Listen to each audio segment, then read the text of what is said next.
Go. Stop. Alright, ready? What the fuck's that? I just tried to get the drawing out. I don't know. Okay, ready? No. Minutes. Ready? What are you looking at? You. Why? I don't know.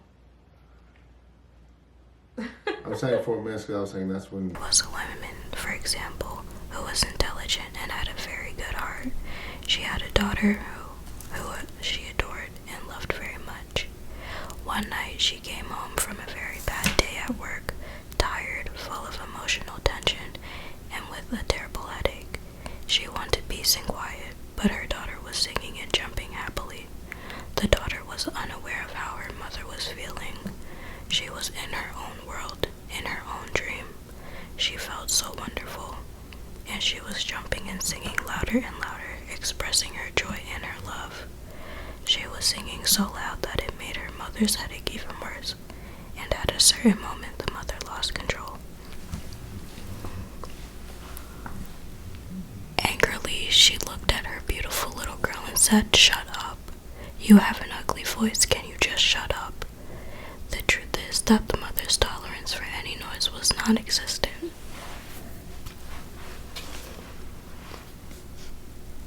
It was not that the little girl's voice was ugly, but the daughter believed what her mother said, and in that moment she made an agreement with herself. After that, she no longer sang because she believed her voice was ugly and would bother anyone who heard it. She became shy at school, and if she was asked to sing, she refused.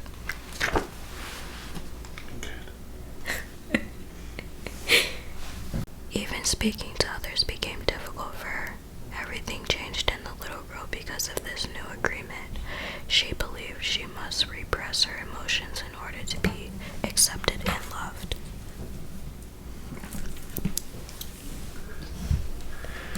Hey. We make an agreement and it becomes part of our belief system. This little girl grew up, and even though she had a beautiful voice, she never sang again. She developed a whole complex from one spell. This spell was cast upon her, but she was the one who loved her the most, her own mother. Her mother didn't notice what she did with her word. She didn't notice that she used black magic and put a spell on her daughter. She didn't know the power of her word, and therefore she isn't to blame. She did what her own mother, father, and others done to her in many ways.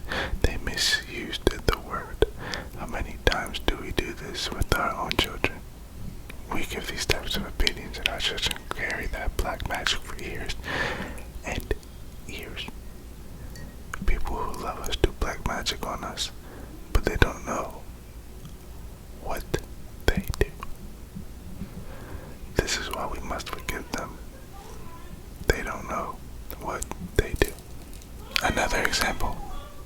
You awake in the morning feeling very happy. You feel wonderful. You stay 1 or 2 hours in front of the mirror, making yourself beautiful. Well, one of your best friends says, "What has happened to you? You look so ugly. Look at that dress you're wearing. You look ridiculous." That's it. This is enough to put you all the way down to maybe this girlfriend just told you this to hurt you, and she did. She gave you an opinion with all the power of the word behind it.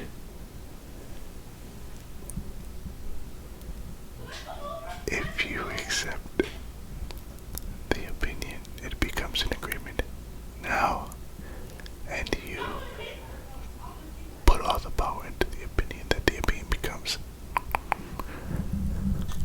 black magic. These types of spells are difficult to break.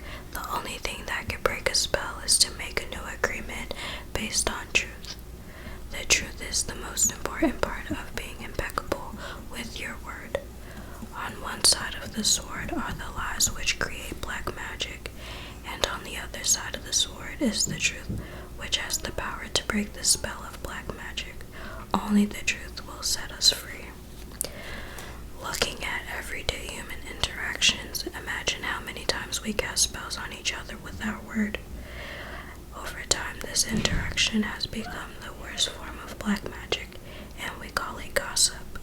Gossip is black magic at its very worst because it's pure poison. We learned how to gossip by agreement when we were children.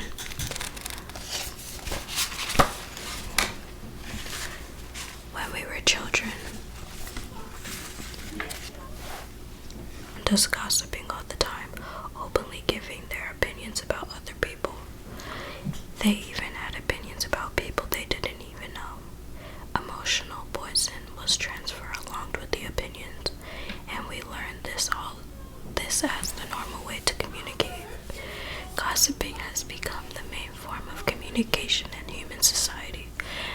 It has become the way we feel close to each other because it makes us feel better to see someone else feel as badly as we do. There is an old expression that says, misery likes company, and people who are suffering in hell don't want to be all alone. Fear and suffering are an important part of the dream of the planet. They are how the dream of the planet keeps us down.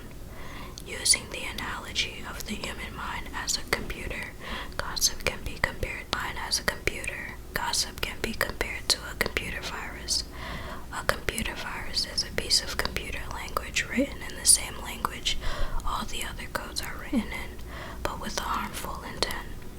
This code is inserted into the program of your computer when you least expect it, and most of the time without your awareness. After this code has been introduced, your computer doesn't work quite right, or it doesn't function at all, because the codes get so mixed up with so many conflicting messages that it stops producing good results. Human gossip works exactly the same way. For example, you are beginning a new class with a new teacher, and you have looked forward to it for a long time. On the first day of class, you run into someone who took the class before who tells you, oh, that instructor was such a pompous jerk. He didn't know what he was talking about, and he was a pervert too, so watch out.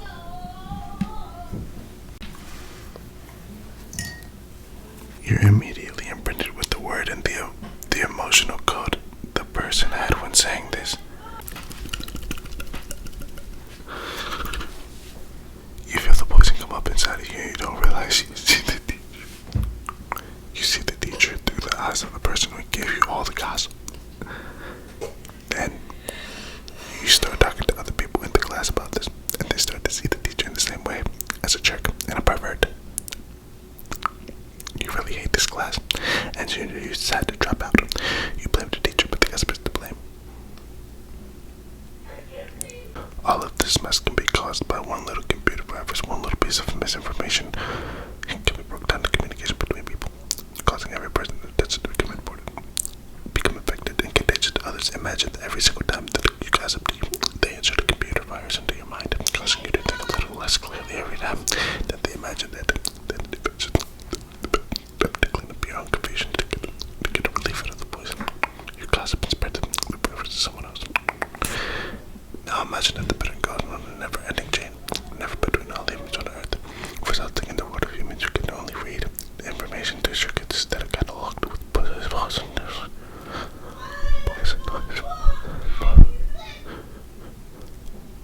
Poisonous contagious virus. Once again, the poison. They call them the chaos of the 1,000 different voices trying to talk to one in the mind. Even worse, are black magicians or computer hackers who intentionally spread the virus. Think back to the time when you or someone you know was angry with someone else and decided revenge in order to seek revenge. You said some of the things about the person and the intentions, spreading the poison and making the person feel better about him or himself. As children, we do this quite thoughtlessly, but as we grow older, we become much more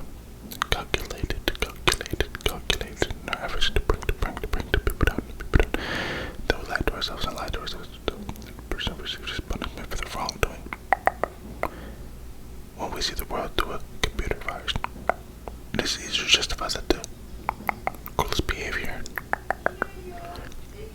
Cruelest behavior.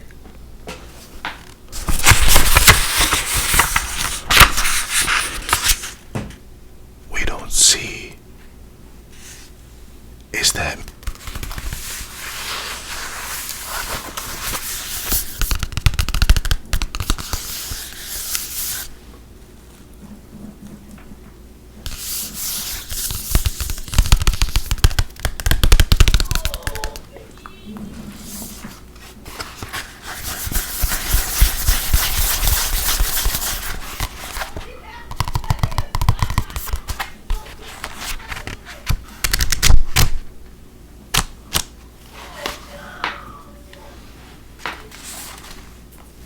my hair. I'm stupid. I never understand anything. I will never be good enough, and I'm never going to be perfect. Do you see how we use the word against ourselves? We must begin to understand what the word is and what the word does. If you understand the first agreement, be impeccable with your word, you begin to see all the changes that can happen in your life.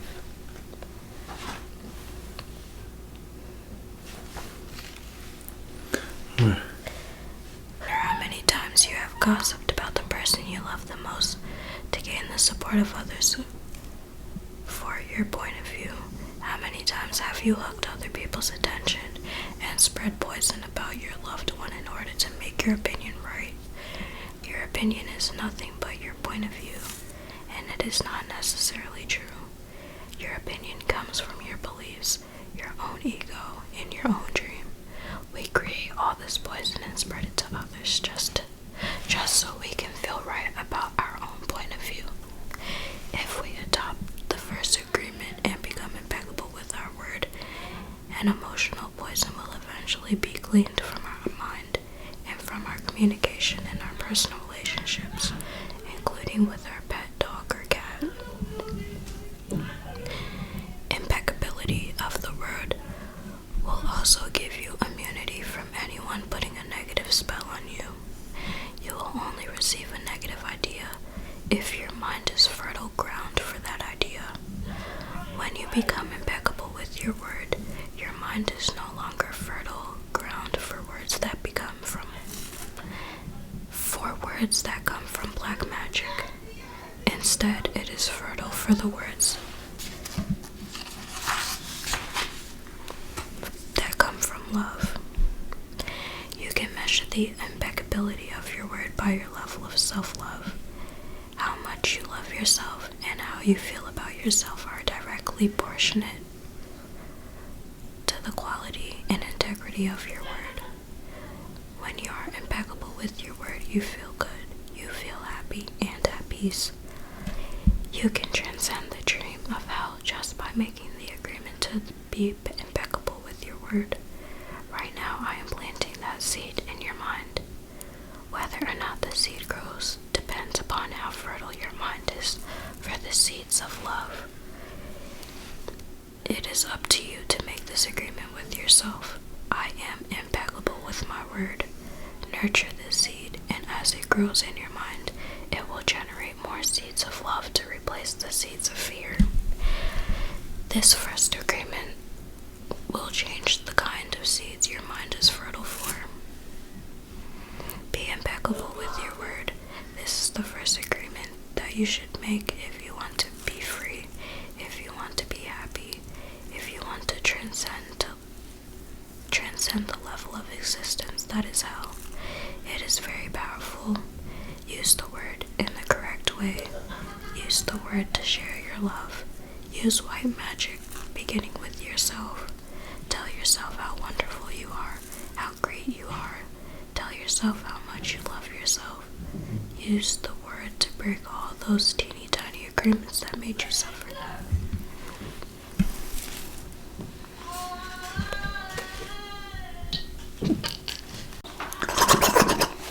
Alright, ready? Set. Go. It is possible. It is possible because I did it. And I am no matter better than you. No, we are exactly the same. the same kind of bodies. We are humans. If I can be impeccable with my word, why not you? Okay, let me see. You can't see it. Okay, you can't see it. If I could be impeccable with my word,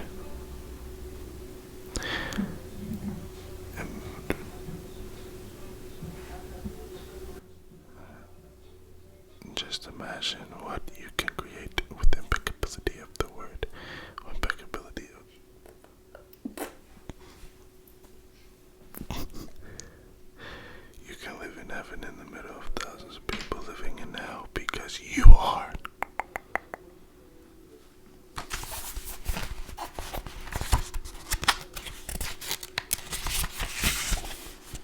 Immune to the hell, you can attend to the kingdom.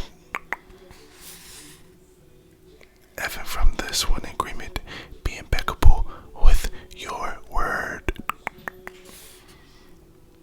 Yeah. Don't take anything personal. The second agreement. The next three agreements are really born from the first agreement. The second agreement is don't take anything personally.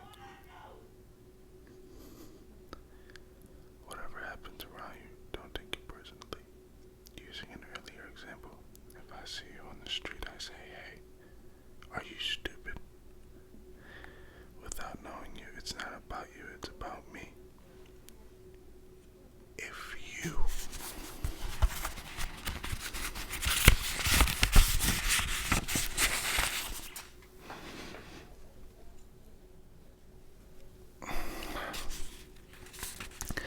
taking it personally, perhaps you believe you are stupid. Maybe you think to yourself, how does he know? Is he?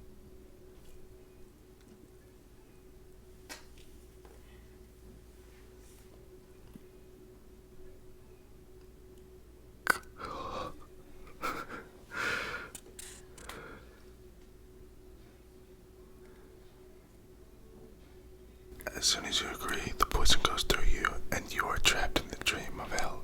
What causes you to be trapped is what we call personal importance. Personal importance, or taking things personally.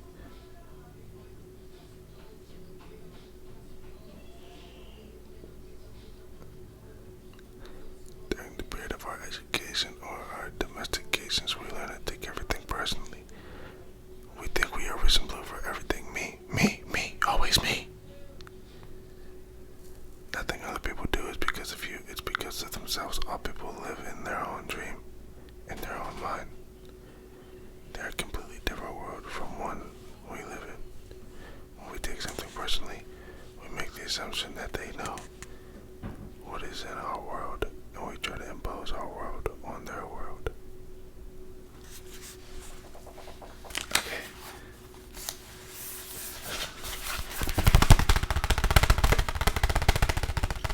Switch.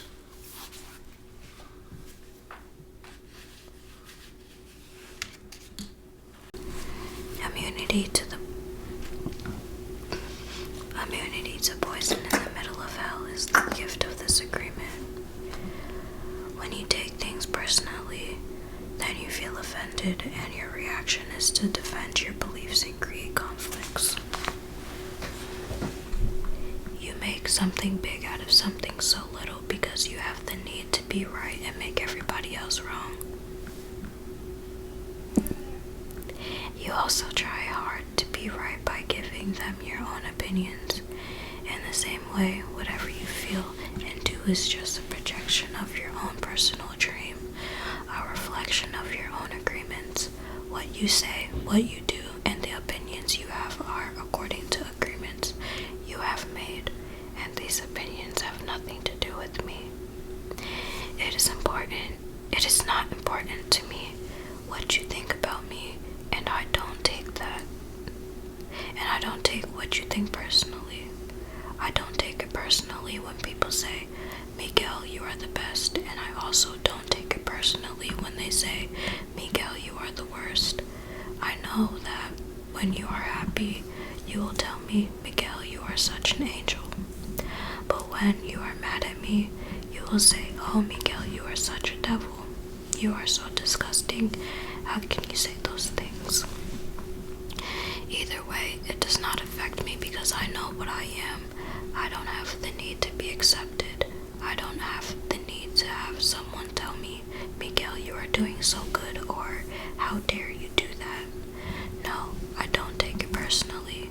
Whatever you think, whatever you feel, I know is your problem and not my problem. It is the way you see the world. It is nothing personal because you are dealing with yourself, not with me. Others are going to have their own opinion according to their belief system, so nothing they think about me is really about me, but it is about them.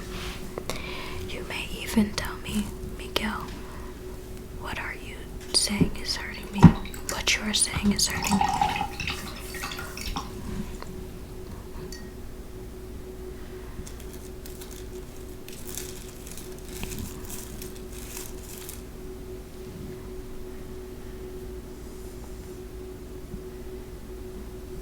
But it is not what I am saying that is hurting you. But it is not what I am saying that is hurting you. It is that you have wounds that I touch by what I have said. You are hurting yourself.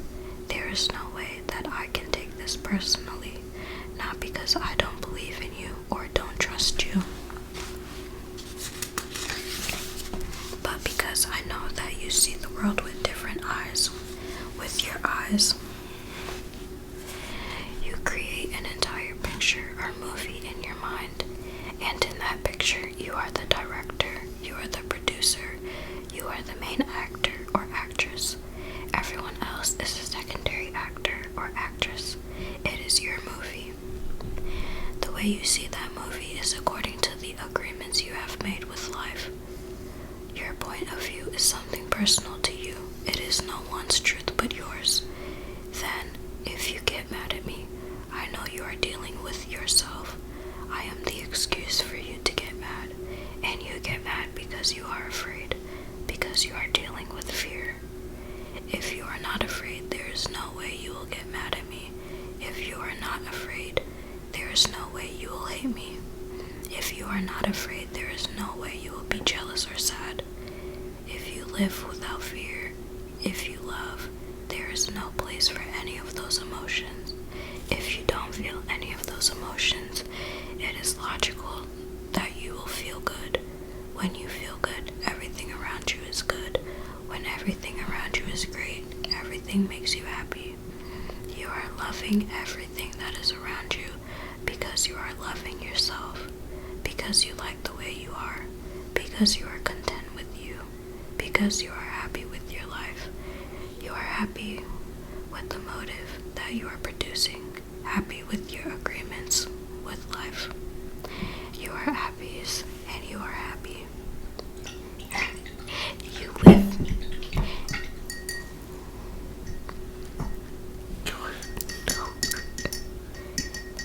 You live in that state of bliss where everything is so wonderful and everything is so beautiful. In that state of bliss, you are making love all the time with everything that you perceive.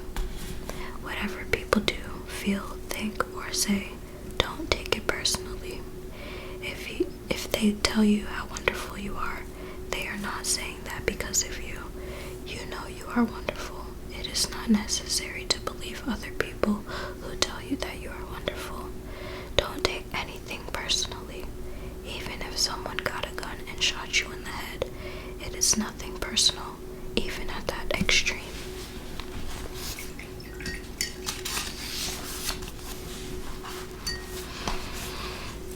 Even the opinions you have about yourself are not necessarily true. Therefore, you don't need to take whatever you hear in your own mind personally. The mind has the ability to talk to itself, but it also has the ability to hear information that is available from other realms. Sometimes you hear a voice in your mind, and you may wonder where it came from. The voice may have come from another reality in which there are living beings very similar to the human mind. The Toltecs called these beings allies.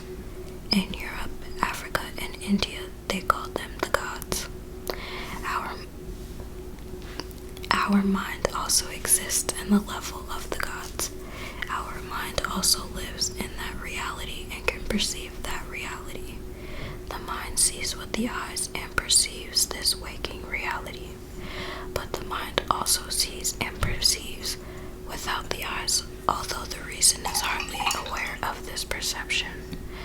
The mind lives in more than one dimension.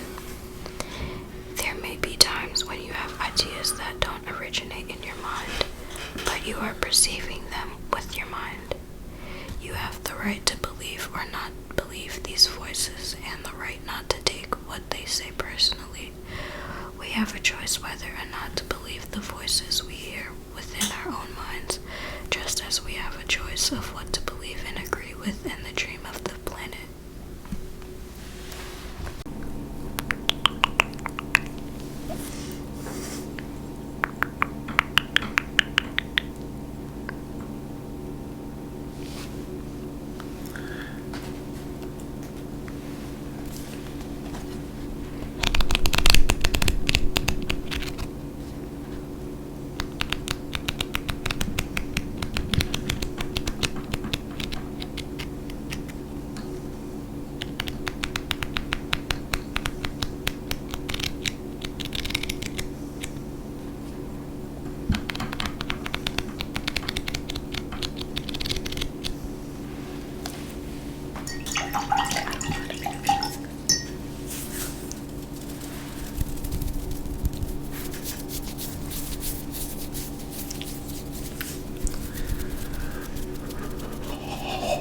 Kyle.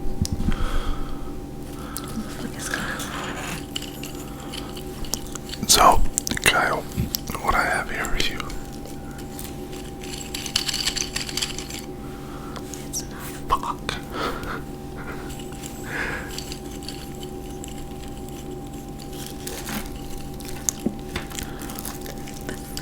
Yeah. Cool boy. Cool boy, cool boy, cool boy. Let me tell you something. You're a cool boy. Cool boy 19, you know what's going on, man. Gotta throw you on there. Little black mess up on the B and all that, but it's all good, you know what I'm saying? Cool boy big 19, you know what's going on. But then we got my man, then we got my man Eric Gray, you know what I'm saying? You know what I'm saying? Little ocean, little Saturn, you know what I'm saying? A little outer space vibe, little liquid water. Then we got that guy, Demi. That boy Tim. Let me tell you something, boy. I rock with yours though, Tim. You go hard, Tim. We rock with that blue and black and yellow, you know what I'm saying? So we gotta rock. We got space. Now listen. No, 214. Nice. 15 likes. And then I'll drop part 3 of finishing the board with a couple of different names. And who knows what we'll do with that Tingle reward.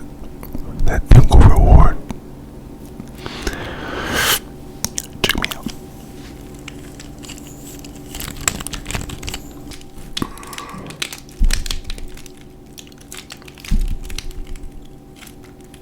Shit, go boy, go hard. Cool boy, go hard. Cool boys is the fucked up ones. That was the practice, I'm sorry.